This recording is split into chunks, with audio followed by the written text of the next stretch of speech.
بسم الله الرحمن الرحيم. اللهم صل على سيدنا ومولانا محمد وعلى ال سيدنا ومولانا محمد وبارك وسلم وصل عليه. رب زدني علما، رب اشرح لي صدري ويسر لي امري. نو مونږه کلمات الاستفهام مونږ شروع کړو چې کلمات الاستفهام درې خو یو محققي معنی لري چې دا لپاره استعماليږي د استفهام لپاره چې نه په متکلم د په مخاطب نه دی خبره په اړه کې تپوس کوي. او د دې حقيقي استعمال نه علاوه یو له زوینه د سړي چې وایي کې د دې مجازي استعمال کیږي لکه پای کې دا ولنه موږ استفتاء لپاره د تعجب لپاره تنبيه علی سوال لپاره وعید او د امر لپاره او پرون سبق کې موږ ویلو چې د انکار لپاره او د تقریر لپاره او د تحکم لپاره چې دا ویل کېږي. نن سبق کې نور ځایونه کوي درې چې دا حقيقي معنی مجازي معنی پای کې نوولنې معنی چې دا تحقیر ده چې کله کله دا تحقیر د لپاره چې دا عمر دي لکه یو کس چې نه دا سپګړې دا او هغه ته لکه دوی چیرې ما هاذا انده سي شری استاد هغه په درجه لګه دا سره ولکه ته دا سپکوالي د وجه نه ته دا کې ما هاذا. او لسم نمبر جنن دا تحویل لپاره دي تحویل ویل کېږي يرول دا يرول د لکه الله تعالی فرمایي ولقد نجينا بني اسرائيل من العذاب المهين من فرعون اگر یو روایت خو پرې کې زمونږ دا کم روایت چره نه دا زمونږ د مثال لپاره نه برابرېږي. دا عام روایت چې کوم د حفص دا روایت ولقد نجينا بني اسرائيل من العذاب المهين من فرعون نو دا مثال نه برابرېږي. دا مثال به هر برابرېږي چې کله پکې دا من دا من شي او د څه ویل شي چې ولقد نجينا بني اسرائيل فای سره موږ ورکړو نجات بني اسرائيل ته من العذاب المهين د سپکاو کې عذاب نه من فرعون چې دا فرعون څه شری نو دلته دا من دا استفهامیه ده او فرعون د دې لپاره خبر دی. نو دلته کې د تحویل چې دا فرعون ډیر لوی سیس د چې نن داخله کویږي د دې تحویل لپاره دا د کړه چې کله لکه الله تعالی د عذاب ذکر کو او چې الله تعالی دونه دغه د سپکاون کې عذاب نه بني اسرائیل د نجات ورکو نو دې خبره لویواله په کې چې دا فرعون څه شری. او اخرنه نمبر 3 استبعاد چې دا خبره لکه د عقل نه لري ده لکه په دغه زباره کې دغه صورت کې الله تعالی فرمای ان لهم الذکرى وقد جاءهم رسول مبین چې دې زمانه خلقو ته نو د رسول راغله له او دوی ته ټول خبره واضح کړی دي نو څنګه ورته د پاره نصیحت مطلب دا دوی دا خبره قبل اول دا د عقل وګورئ والتحقير لکه تحقیر لکه من هذا چې سره موبایل جو دا کې ولا بوجه تاسو وینئ استحقارا بشانه یا شان تاسو پګنی ما انک تعرفو سره د دې چې دا پیژنې مطلب دا چې دا په هغه صورت کې دا راځي ما هذا من هذا چې تا پیژنې کپیژنې نو مخاطب پیژنې نو او متکلم پیژنې نو بیا د تاسو کې نو بیا خدای د استفهام د پاره دی چې نه په متکلم د په مخاطب نه خبر په باره کې تاسو کوي او چې کله هغه پیژنې او بیا هم تاسو کوي چې ما هذا یا من هذا نو دا تحقیر د پاره دی. والتحویل تحویل له يرول د پاره هولناکی قرات ابن عباس رضی الله تعالی عنهما حضرت عبد الله ابن عباس قرات ته ولقد نجينا بني اسرائيل من العذاب المهين من فرعون نو دا به موږ مثال لپاره حل جوړیږي چې کله من فرعون په دې من تسوه من فرعون بلفظ الاستفهام اي من بفتح الميم ورفع فرعون على انه مبتدا چې په دې صورت کې بل فرعون چې دا مبتدا شي او من چې دا استفهامیه دا به خبر مقدم شي او یا دا من چې دا مبتدا شي او فرعون چې دا بوله خبر شي او بالعكس على اختلاف الرايات فانه لا معنى لحقيقه الاستفهام ها هنا ودل الاستفهام هغه حقيقي معنی نه مراده هو ظاهر دا ظاهر څنګه چې الله پاک ته پته ده چې دا فرعون څوک دی بل المراد بلکې مراد ده انه لما وصف العذاب بالشده والفزاعه شکل الله تعالی ذکر کو دا عذاب د شدت او دغه یرا فزاعت نزادهم تحویلا نزیات کله دا د هولناکۍ د وجې نه دی او بقولی په خپل قول سره چې من فرعون دا فرعون څه شی دی یعنی هل تعرفون یعنی تاسو پیژنئ من هغه څوک هو فی فرط عتوه چې دی پر خپل زیات سرکشي د وجې نه وشدت الشکیمه او د ډېر زیات دغه سخت طبیعت د وجې نه نو فما ظنکم بعذاب پس تاسو څه ګمان دی په هغه عذاب سره یکون المعذب به مثله چې دا عذاب ورکول په دې سره مطلب دا دی کنه چې ګوره دلته کې الله تعالی د فرعون نه داخله کې رولو لپاره د استفهام چې دا کړه تحویل لپاره لکه ولقد نجینا بني اسرائیل من العذاب المهین چې الله تعالی فرمای منګه نجات ورکو بني اسرائیل ته د عذاب پکون کینا من فرعون چې دا فرعون څه شری مطلب دا چې دا فرعون دومره ظالم او دومره سخت طبیعت والو نو د عذاب به څه صورت وو مطلب دا به خلکو له عذاب څومره په هولناکۍ سره او څومره په سخت او په تکلیفونو به خلکو له وکول واښوي نو دلته دا من فرعون دا تحویل لپاره د استفهام لپاره نه چې الله تعالی ته پوښتنه کوي دینه ولهذا قال د دې وجه الله تعالی فرمایلی چې انه کان عالیا چې دې تکبر کوونکو من المسرفين د اسراف کوونکو زیاده لتعریف حاله او تغویل عذابه ادا دې پر الله تعالی ذکر کړی دي چې دا حالت نور هم خلقو ته واضح کې او د عذاب د هونګي نه کوي والاستبعاد استبعاد څه ته ویلېږي دا خبره د عقل نه لري ان لهم ذکر څنګه به دې لپاره نصيحت فانه لا يجوز حمله على حقيقه الاستفهام ويدلك دا په حقيقي استفهام په حقيقي معنی باندې دا حمل کول دا جایز نه دی او ظاهر بل المراد استبعاد بلکې مراد نه استبعاد ان يكون لهم ذکر چې شي څنګه بشیرو د لپاره نصيحت بقرینه د قولی وقد جاء رسول منه ثم تولوا عنه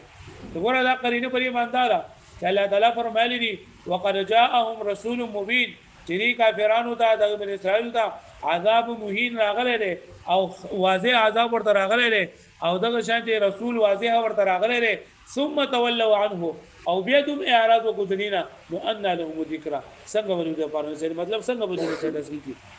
ای کیف یذکرون څنګه بدون څه حاصل کی ويوفون بما وعدوه او دوب څنګه پورهږي هغه چې دوی وعده کړو د ایمان سره عند کشف العذاب عنه وقد جاءهم وليس راغله دوتا ما هو اعظم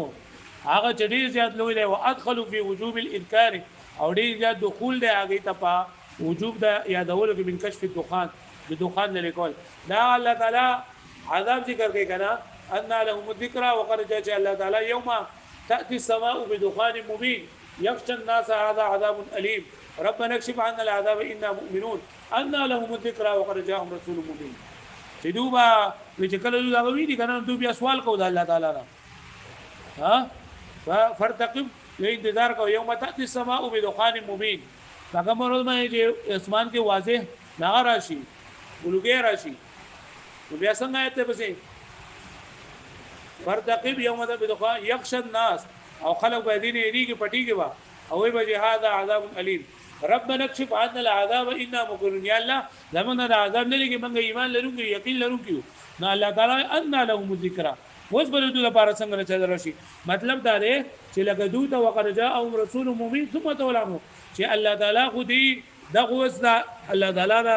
دخان ښکار کو او هواي ښکار کړل لوګي ښکار کو نو دوی د منګو ایمان اورل چې منګه دا قولي دله الله له چې دینه غټي نه خنګي الله پاک دوی ته راځي کړي وي دوی ته رسولان راغلي او رسولانو دوی ته مينتونه کړي او په خپل پرې وتلی او هر قسم خبره سره کړي ناغه دوی نه منلي نو دا به څنګه ومري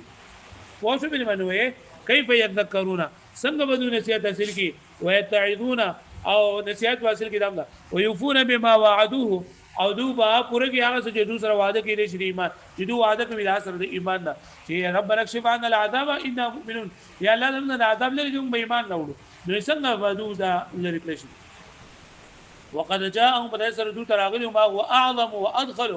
هغه چې هغه ډیر زیات نو ډیر زیات داخلو فی وجوب الاذکار په وجوب د یادولو دي تا من کشف الدخان لري کول دغه دي د څو لوګي هو ما ظهر على رسول الله صلى الله عليه وسلم ادا غري چې ظاهر شو پر رسول الله صلی الله علیه وسلم من الايات البينات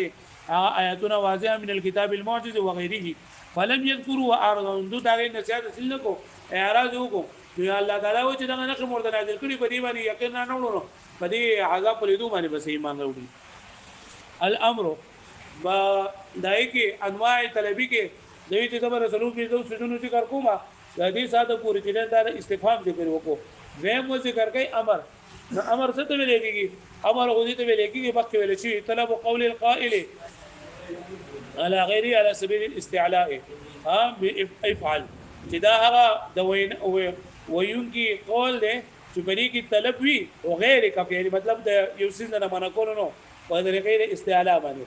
او دا امر د پاره چې نه دا امر ډیر صورتونه راځي کله امر چې نه دا لکه د لام په ذریعہ سره راځي لکه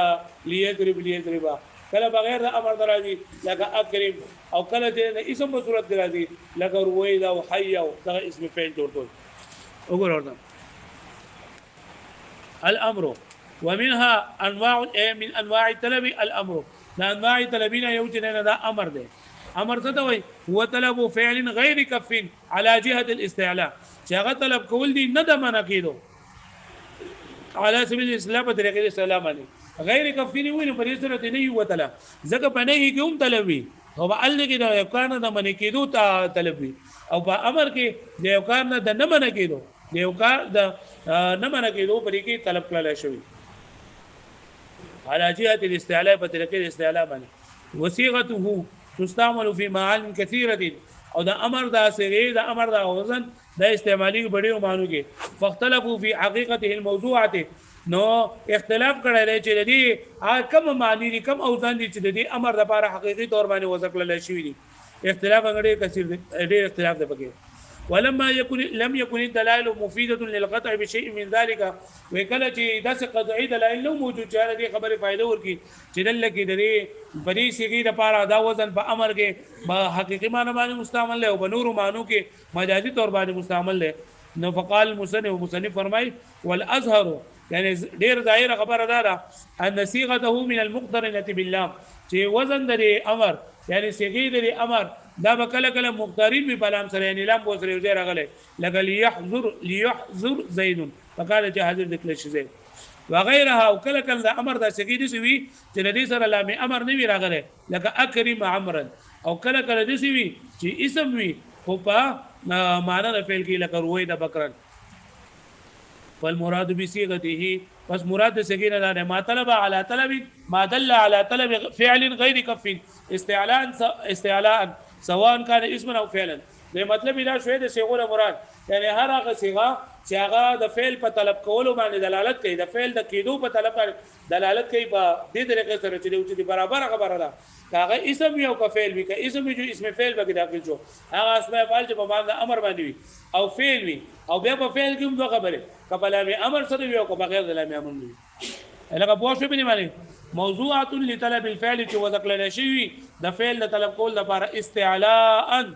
ها د پاره چې د خپل ځان اوچت ظاهري پرې باندې اي على طريق طلب العلم وعد الامر نفسه عاليا او دیش ماروي خپل ځان دا وعد الامر نفسه او امیر دا حکم کوم کې خپل ځان شواري اوچت سواء كان عاليا في نفسه او لا برابر خبره په حقیقت کې اوچت یو کنه نو په حقیقت کې اوچتو نو موږ وای دا لکه صيغه امر هغه په حقیقت کې اوچت نو بیا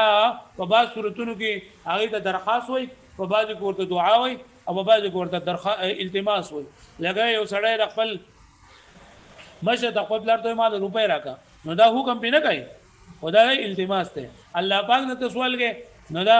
دغه دی دعا ده خپل یو شان ملګری دا